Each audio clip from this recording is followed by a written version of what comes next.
tell you what, at least in part, I will go along regarding the form and the substance of some of the things that you're speaking about. But even if that's the case, you have to take a look at things from the perspective of Article 6 of the Amexem-Empire Constitution. You know, that's how we govern the economic policies and agendas of the Amexem-Moor-Empire.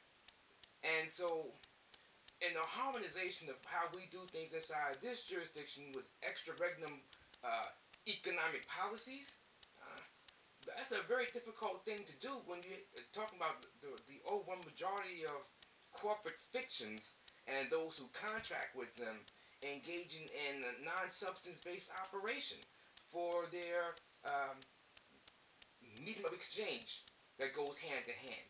It's a perplexing scenario to be able to harmonize particular things. But when you look at what's happening in Sector 4 of the Amexem-Moor-Empire, all throughout Al-Kibalan, where you have a massive amount of the planet's commodities and natural resources. You have all of the ore necessary to manufacture cars, or land conveyances as we say, and air conveyances or planes. And yet, on the mother continent, they don't manufacture these things in large number. I think it's General Motors that now does cars in a zany amount of belly, and I think there might be another small company here or there that makes a very small amount of vessels. But by and large, they're barely 1% of all the land vessels that's actually in use on the mother continent. So all throughout Sector 4, the Amexem-Moor-Empire, we have all these ores, all of these commodities available, natural resources available to manufacture items for transport, items for a whole host of things.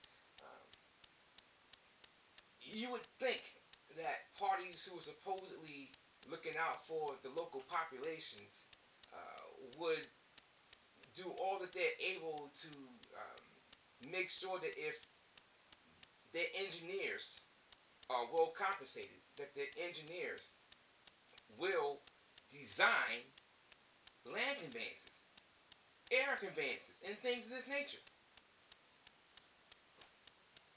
You don't see this.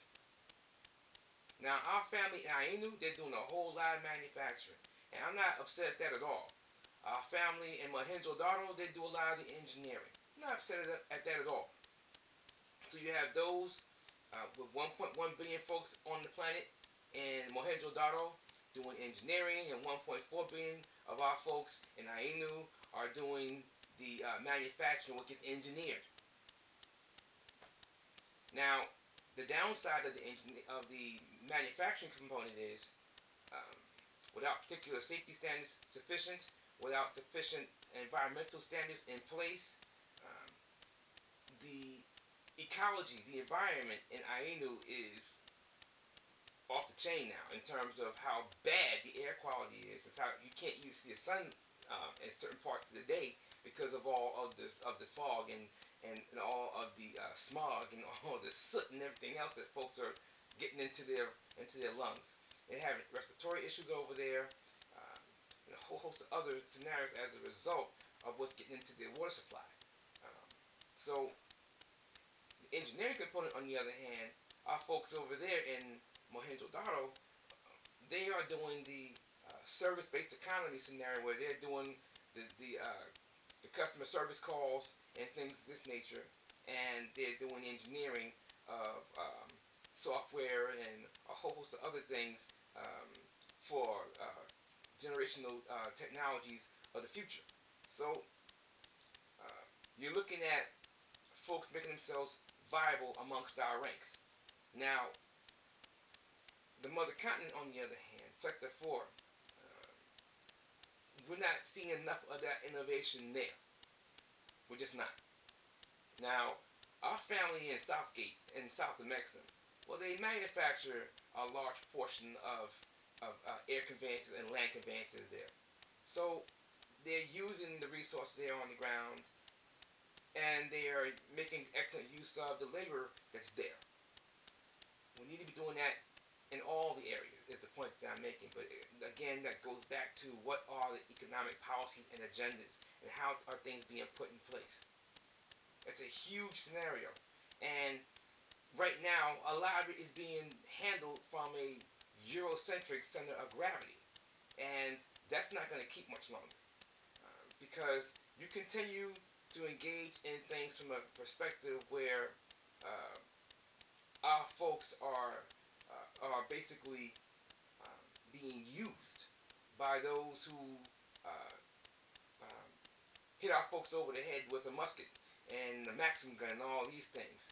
And we're supposed to sit back and smile and say everything is all good even to this day, when that most certainly is not the case. Now, I'm not hostile unto what happened back then. That's then. Yeah, it happened. I don't like it, but that was then. We're in right here and now.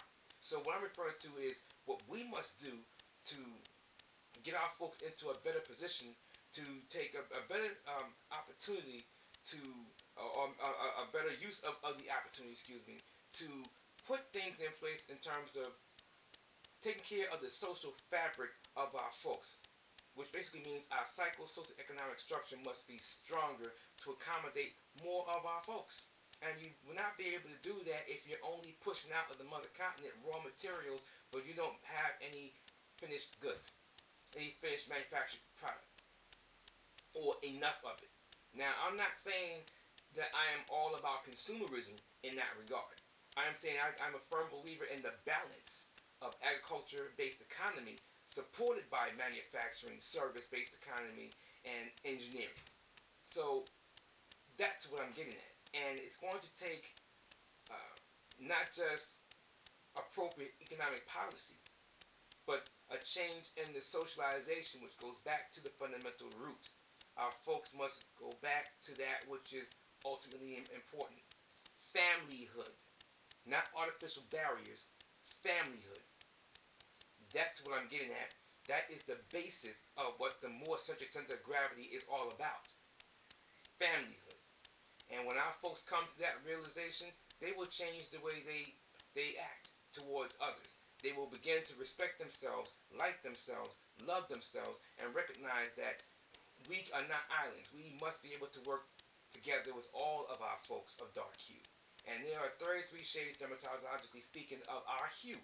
So we have to get past the artificial barriers and get ourselves straightened out, humble ourselves, and start working towards that which will bring forward benefit to all. Because when folks start getting to the point where they don't have enough, that's where conflict comes in. And under the Eurocentric Center of Gravity, it's all about individualism and who can get the most. The collective issue is what we're about in Moorcentric Center of Gravity, because with the collective, everyone's personal aspirations have the ability to shine.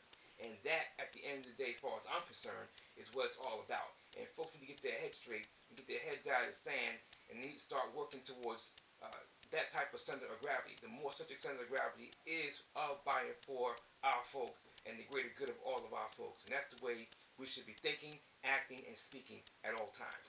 And I would caution anyone who comes forward and says that this is not tenable. I would caution them to say, listen, you need to take a look at what you were doing on this planet before all these new ideas have been imposed upon you at the barrel of a musket and a Maxim gun.